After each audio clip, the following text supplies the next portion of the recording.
Hochverehrter Herr Doktor, es beglückt mich sehr, dass Sie so gut in der Arbeit sind. Die Politik vergeht, die Kunst besteht und darum soll man auf das Dauernde hinwirken und das Agitatorische jenen überlassen, die darin schon Erschöpfung und Beglückung finden.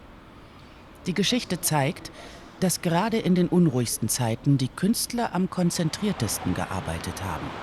Stefan Zweig, Salzburg, 13. April 1933.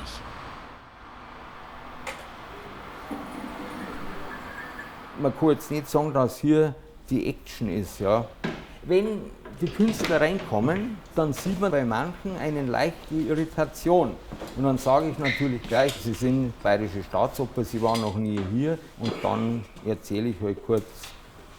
Also das war praktisch, Adolf Hitler hat dann angefangen mit der Reichszeugmeisterei. Und 1945, wie dann der ganze Spuk zu Ende war, sind dann die Amerikaner gekommen und die sind dann bis 1992 geblieben.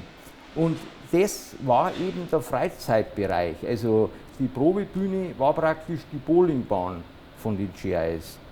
Und von Kollegen von der Dekoabteilung, Requisite und so weiter, die schon 25 Jahre da sind, da ist der geläufige Satz, ja, nur vorübergehend, nur vorübergehend. Nächstes Jahr sind wir dann weg, nur vorübergehend.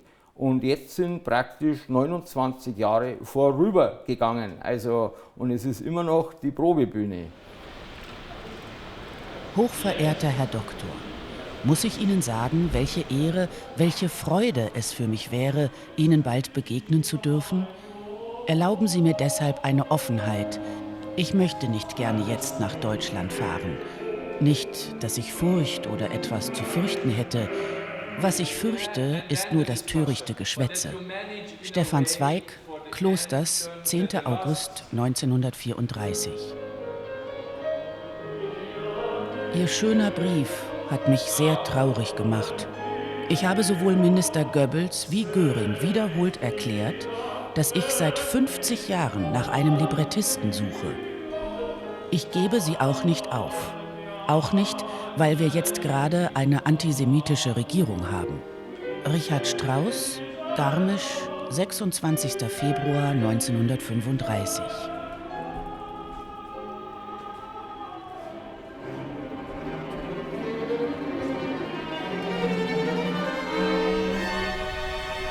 Als Einzelner kann man dem Willen oder Wahnwitz einer Welt nicht widerstreben.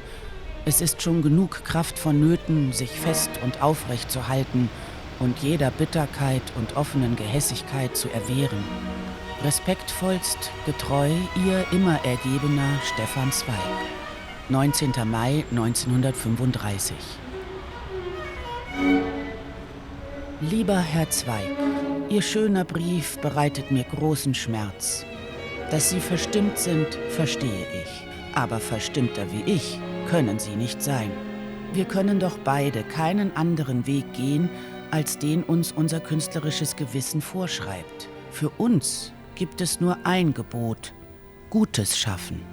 Richard Strauss, Garmisch, 21. Mai 1935. Also ich halte von wie sagt man, Selbsterkenntnis oder sich Gedanken über sein Dasein machen, halte ich sehr viel. Die sollten nicht die Zeit vergessen lassen, sondern die sollten die Menschen zum Nachdenken anregen, damit sie sich überprüfen, wie sie leben. Die soll Denkanstöße geben für ein besseres Leben.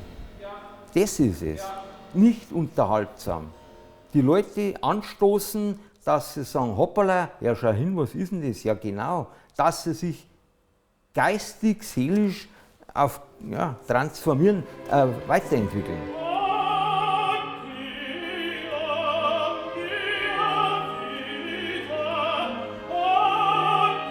Richard Strauss, 17. Juni 1935. Dieser jüdische Eigensinn. Da soll man nicht Antisemit werden. Für mich gibt es nur zwei Kategorien Menschen. Solche, die Talent haben und solche, die keins haben. Und für mich existiert das Volk erst in dem Moment, wo es Publikum wird.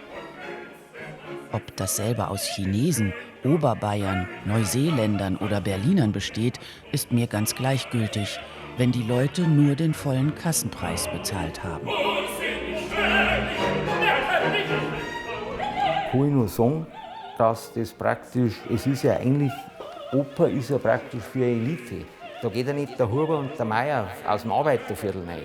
Und die Message, wo da rüberkommt jetzt, also das könnte schon einer breiteren Schicht herangetragen werden oder vermittelt werden. Das heißt, dass sich die Oper irgendwie öffnet. Es soll jetzt kein Kino werden, das ist klar, weil das ist ein Schmarrn. Aber gehaltvoller Inhalt und der irgendwie für ein breiteres Publikum. Weil es hat ja eine Message, es hat ja eine Aussage, es soll ja was verändern. Die Leute sollen ja drin sitzen und eventuell das Denken anfangen. Genau.